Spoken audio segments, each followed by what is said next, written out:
Welcome to this lovely occasion where we actually reach out and we call people who have contributed a lot to our country to come and participate in a market open. But good morning to you all, and a warm welcome from the JSE to Dr. Dennis Goldberg, a social campaigner and founder of Community Heart, a development organization that helps improve the living standards of Black South Africans.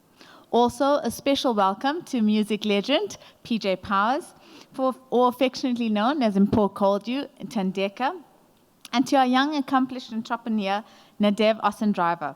It's an absolute honor and privilege to have such remarkable guests open the JSE market this morning. I must be honest, when my management phoned me to say that I should be at the stock exchange at 8 o'clock, I said, what for? It was the most bizarre thing. I have been very lucky and blessed in my career and have been honored in many situations. The music awards aside, I received in 1992 a Department of Justice Peace and Reconciliation Award. I have received gold medals from Nelson Mandela, but the stock exchange was a new one for me. I thought, wow, my brother was just taking off on an airplane. I was desperately trying to get a picture through to him because I thought maybe he'll think now I've arrived. Being famous is one thing, but the respect and the love and the cherishing that I have received and the nurturing that I have received from this country. In a time in 1982, when by rights as a white woman, going into Soweto, what was I thinking? I don't know. I was invited to do a show in Soweto, and at 19, with a really big mullet and stonewashed jeans, there were 5 white people in a band called Hotline, and I'd written a song called You're So Good to Me. Radio Zulu, very unusually, had decided to play You're So Good to Me. And that day, on the 31st of May, I was given the name Tandeka. And it is one of the many blessings that I have been bestowed with in this wonderful country that I live in, called South Africa. Following PJ Powers, talking about some of the bad things, like corruption.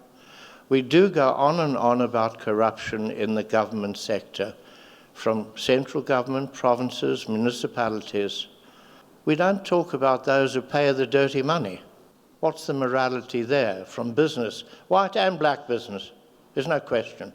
The scandal over the FIFA Football World Cup stadiums.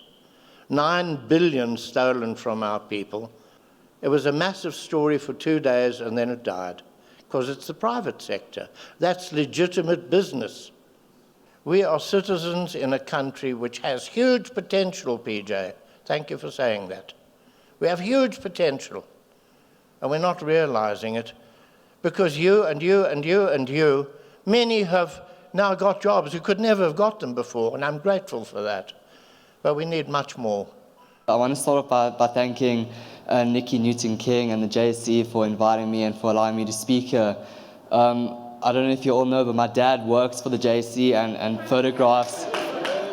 And what's amazing is that every time he photographs, he always tells me about the types of people that open up the stock market every day, and look at today's guests as well. To be put in that caliber is really such an honor, and I'm really grateful for that.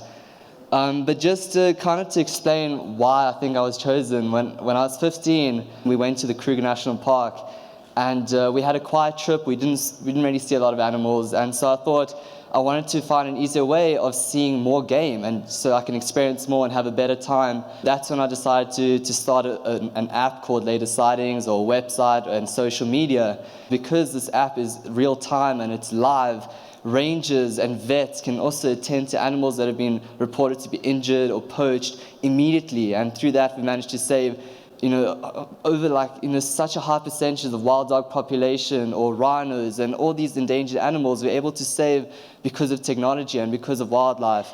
And one of the biggest ways that where we manage to reach these millions of people is through social media. But our YouTube channel, as was mentioned before, is the biggest YouTube channel in South Africa and the biggest wildlife crowdsourced channel in the world, with reaching just over 250 million views. I'm really just so excited to be able to be a part of this and to help grow our heritage and teach people about South Africa. Thank you so much for listening to me and for inviting me to be a part of the opening of the market. Thank you. If I can draw your attention to the screens, you can see the tickers are moving at the top. Live data is running through the system. It's actually only a tiny, tiny proportion what you're seeing going across the screen. We are actually doing about 300 to 400, sometimes 200 trades every second. So we're just displaying something human readable, otherwise it would just be an insane blur going across the screen. 3, 2, 1.